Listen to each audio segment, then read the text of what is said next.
Now turn to Section 1. Section 1.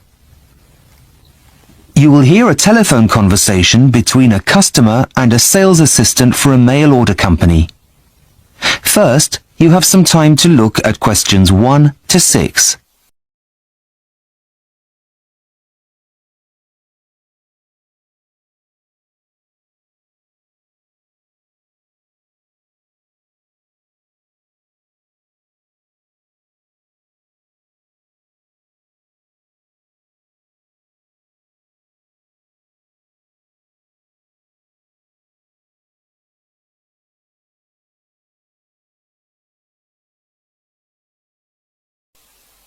Now we shall begin. You should answer the questions as you listen, because you will not hear the recording a second time. Listen carefully and answer questions 1 to 6. Good morning. How can I help? I'd like some help with ordering a book. I've tried your website, but it says it's offline at the moment and to call this number. Oh, yes. I do apologise. We've been having some problems with it, but I can take the order over the phone if you like. That would be great. It's a gift, you see. Can I take your name, please? Yes, of course. It's Zara Freeman. Is that Zara with an S or a Z? With a Z. Z-A-R-A. Just writing that down. Right. What was the title of the book you'd like me to order? I think it's called Future Words. No, hang on. Sorry. That's Future Worlds. Okay, just typing that in. I can't seem to find it. Do you know the name of the author? I'll do a search. Yes, it's by a man called Richard Watson. Watson, as in W-A-T-S-O-N. Yes, that's right. Oh, yes, here it is. It's only just been released. It's a self-help book, is that right? Yes. Now, it costs £12.99. Yep, that's fine. Okay. How would you like to pay? Is a debit card okay? No, sorry. We only accept credit cards. Oh dear. Just let me check to see if I have it with me. Oh yes, here it is. Can you read me the long... Before you hear the rest of the conversation, you have some time to look at questions 7 to 10.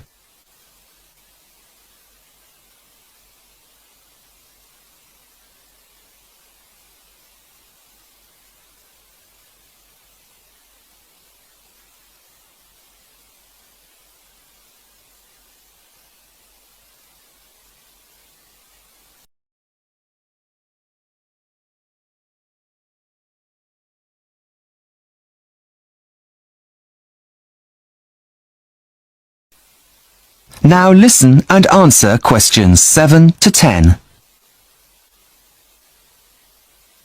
Right, almost done. Now, I just need the delivery details. Right, I've got my friend's address here. It's 62 Green Gardens, London, N22. Just typing that in. 52 Green Gardens... No, it's number 62. Now, what kind of delivery would you like? What are the options? There are two. The free delivery option takes 5 days, or you can pay an extra £2.25 to have it sent out first class tomorrow. That would come to a total of £15.24p. Well, my friend's birthday is next week, so it should get there in time with the free delivery. So I think I'll take that. Right.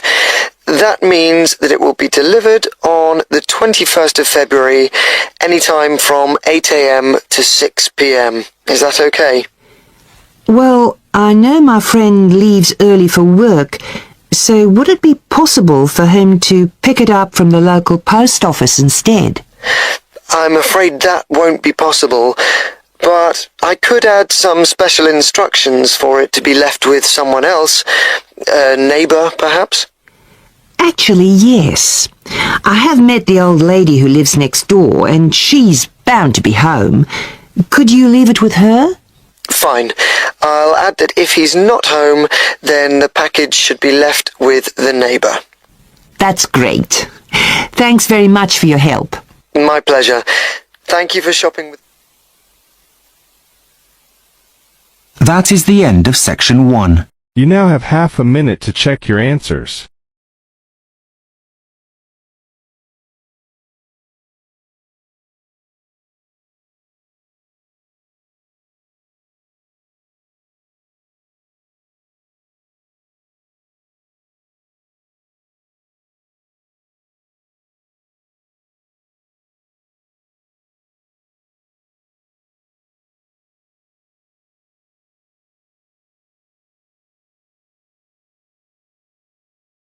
Now turns to part 2. Part 2. You will hear a speaker talking about saving energy in the home. First, you have some time to look at questions 11 to 12.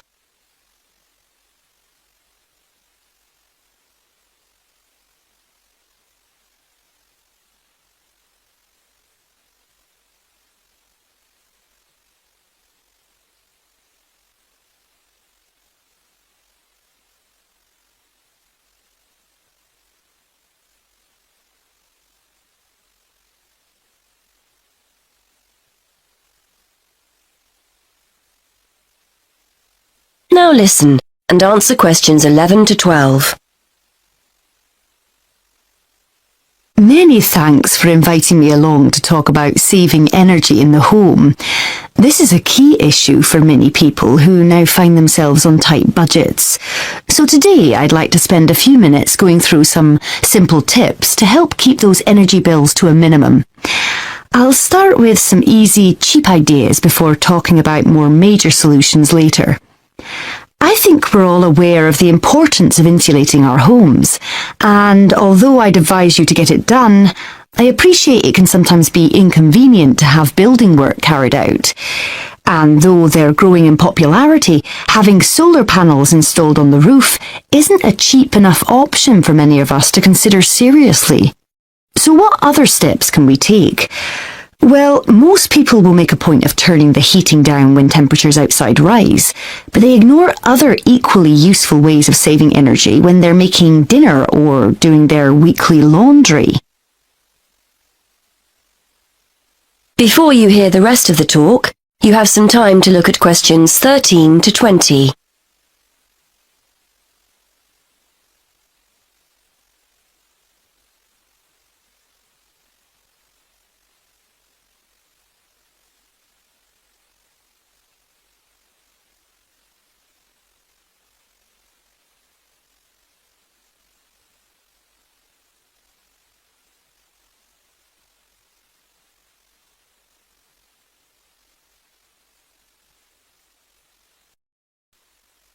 Now listen and answer questions 13 to 20.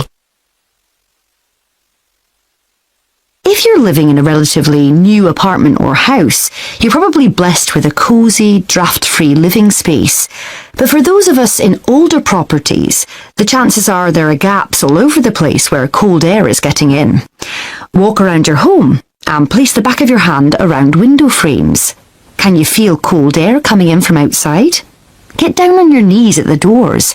Is there a draft at floor level? Fix these drafts with some cheap draft excluders and savings in heating bills will begin straight away. And are you using the latest energy-saving light bulbs?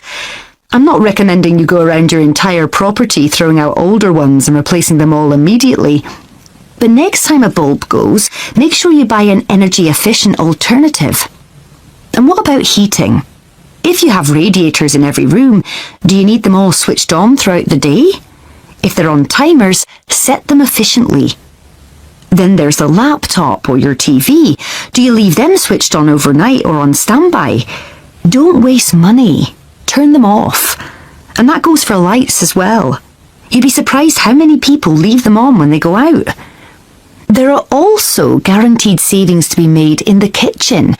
I'm always telling my husband not to overfill the kettle when he makes a cup of tea. Why boil more water than you actually need? When you consider how many times that kettle gets used every day, you'll appreciate just how much electricity can be saved by boiling what you need and no more. And the next time you're cooking pasta or potatoes, keep a lid on the pot. The water will boil much more quickly than if you leave it off. And if you've bought yourself a pressure cooker or steamer and it's sitting in the cupboard never being used, get it out. They're much more efficient than pots and pans. Now, the refrigerator and freezer. If the fridge is next to the cooker, it's having to work harder to stay cold. But as I'm giving cheap, easy solutions here, a kitchen redesign might be out of the question. Still, there are other energy-saving steps you can take. Keep an eye on the temperature control. We often forget to turn it down in the colder winter months when a high setting is unnecessary. Also, remember to defrost the freezer frequently and try not to overfill it, as this isn't the most efficient way of using it. The washing machine is another potential money saver. A lot of people wash at 40 degrees Celsius, but it's often okay to drop the temperature down to 30 degrees Celsius with similar results. And remember to either wash full loads or select the half load program. Again, a surprising number of people forget to do this. And is it really necessary to dry your clothes in a tumble dryer? If you have a garden or a yard, hang them outside. Or if you're drying them inside, get yourself a cheap clothes rail rather than hanging things over radiators, which robs you of valuable heat. Now, let's turn to some of the help our local council is offering to householders to save energy. That is the end of part 2. You now have half a minute to check your answers.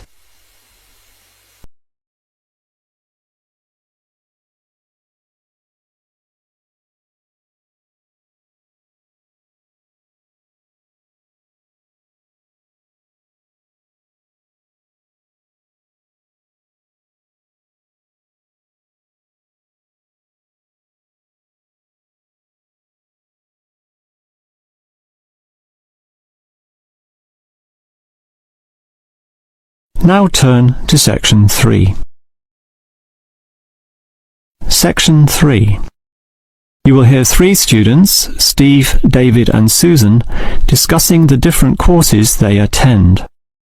First, you have some time to look at questions 21 to 26.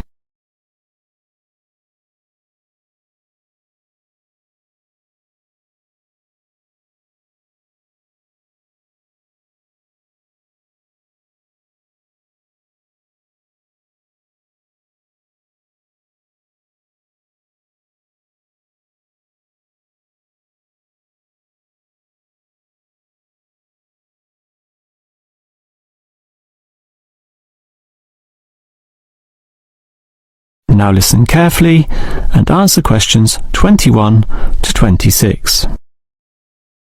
Well, gentlemen, we've almost finished our second semester at this university. What do you think of all the courses we attend?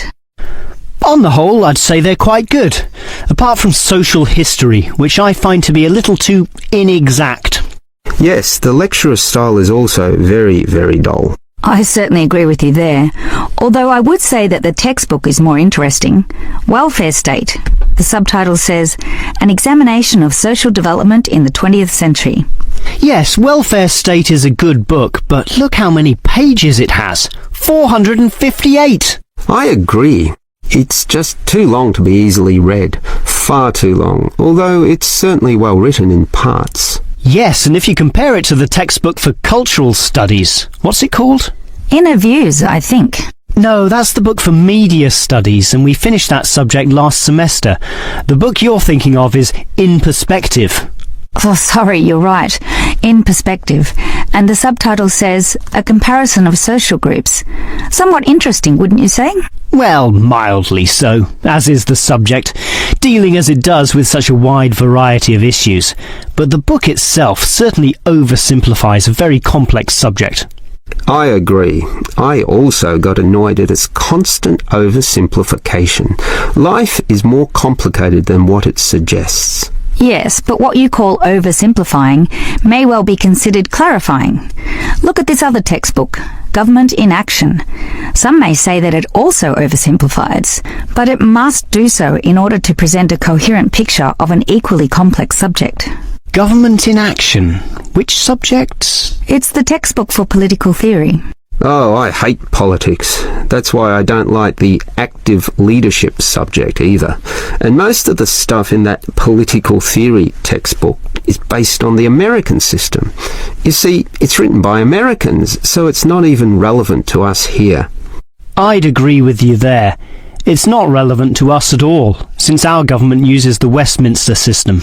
Yes, I suppose that is a problem. Before you hear the rest of the conversation, you have some time to look at questions 27 to 30.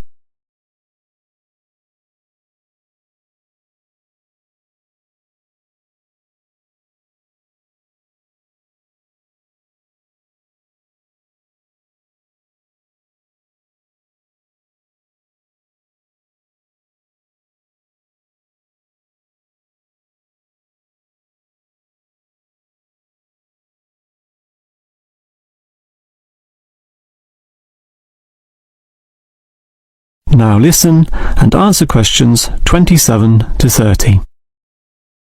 Well, it seems we all have certain criticisms about the textbooks we're using, but at the same time we all like some elements, at least, of the subjects we're studying. What's your favourite subject, David? I'm not sure. I like political theory, but... Cultural studies is by far the best, even better than political theory, which I also like, but just not as much. Why do you say that, Steve? I was thinking perhaps social history is worth considering as best. Social history is good, but I made my choice because the subject is relevant to this modern society. But so is social history, and I like the historical element, which the other subjects lack. Even political theory examines history only briefly and in a very narrow way, so I'd say social history is the most rewarding for me. What about you, Susan? I think social history is certainly very good, but political theory is, in fact, the best, since basically every human system boils down to politics. So, despite a certain irrelevancy in the details, the basic message remains as relevant as ever. Oh, Susan, you can't be serious. Let's ask Olive again. She's over there. Olive! Which subject do you think is the best? Ah, a difficult question. I'm very interested in culture, so cultural studies is certainly my cup of tea. But I'm politically active also, and hope to pursue this as a career. So political theory would be the one I'd pick. I don't believe it. Even with that irrelevant textbook? Don't listen to him, Olive. You have a right to your own opinion. That is the end of section 3. You now have half a minute to check your answers.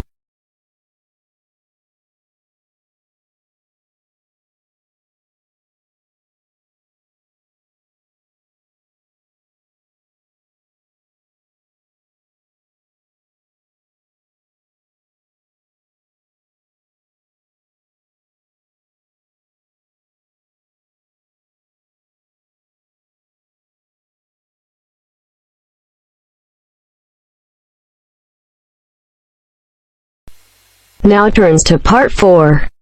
Part 4. You are going to hear a lecturer giving a talk on a type of fundraising for business called crowdfunding. First, you have some time to look at questions 31 to 40.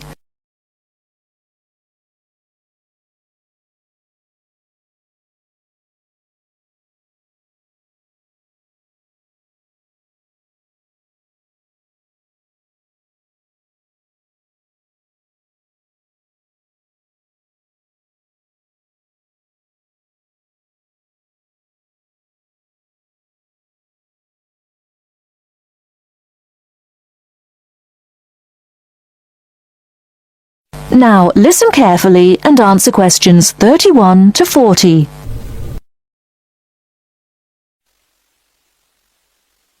Good morning, everyone. Today we're continuing our look at funding opportunities for small startup businesses. The emergence of social media has given companies the ability to connect with fans and potential customers directly. On the back of the growth in social media, a model of raising finance has emerged known as crowdfunding. This revolutionary way of raising finance began with micro-lending in the 90s. More recently, an equity-based model has emerged that allows people to invest directly in a new company. We're going to examine this in more detail later, but let's turn first to a third model, which I'll term a fan-based model. With this model of crowdfunding, individuals are encouraged to give an amount of money to support the launch of a project or initiative without the promise of any financial return. Instead, there's a reward for donating. This contrasts with the micro-lending model, which would require a return on investment, and the equity-based scheme, which may offer shares. Crowdfunding portals or websites allow the business concerned to present the initiative along with the financial target required. There's a fixed time limit for fundraising, and if the target amount is reached, all donations are paid to the company or individual. Whether it's an author planning to write a new book, an independent film company looking to make a new film, or a technology company with an idea for an app, the person or company needing funding would turn to its fan base for support. This is managed through one of the many crowdfunding online portals that have emerged. Of course, a fan or supporter of a particular initiative is likely to give money anyway. But donation-based crowdfunding will often make donating even more attractive by offering a rewards-based incentive scheme. Let's take a film company, for example, that needs funding for a new film. For a small set donation, the donor might be offered a free ticket to the premiere or a DVD of the film. A larger set donation might be rewarded by the chance to attend a launch event when the film goes live. Those people who make bigger donations could even be offered the chance to meet the cast of the film, whilst the highest level donation could see the person's name mentioned in the film credits. For companies that already have a significant fan base, crowdfunding offers a fantastic opportunity to raise money quickly from a large number of people, each of whom donates just a small amount of money.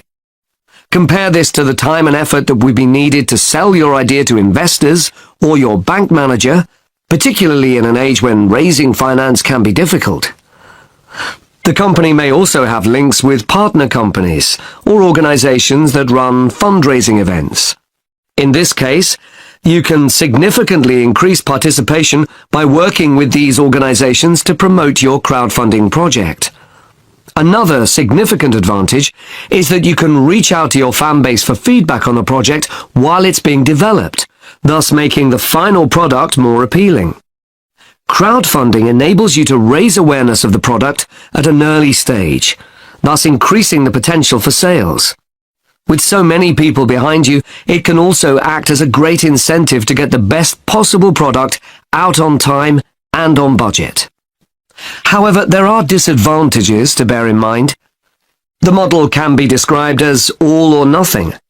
If you don't reach the monetary target required in the agreed time, all promises of donations are cancelled and no money is paid, leaving you back at square one. Should this happen, or still worse, you receive the funding but are unable to come up with the product, not only will your fans end up disappointed, but the portal will record the fact that you failed to reach your target, or that the initiative failed. Fulfilling all the pledges that you've made to people can also be very time-consuming. For example, remembering to send out copies of books or free cinema tickets can sometimes be forgotten in the excitement and frenzy of launching your product. People sometimes forget to factor in the cost of rewards when calculating profit margins. But these can be significant. And finally, if you have a small fan base, for example, you're a new company or have a small social media footprint, raising awareness of your initiative will be challenging. These drawbacks aside, Donation-based crowdfunding is a wonderful opportunity for individuals or small startups to raise funds for that exciting new project, whilst reaching out and connecting to the people who are most likely to support and promote your work for you. That is the end of part 4. You now have half a minute to check your answers.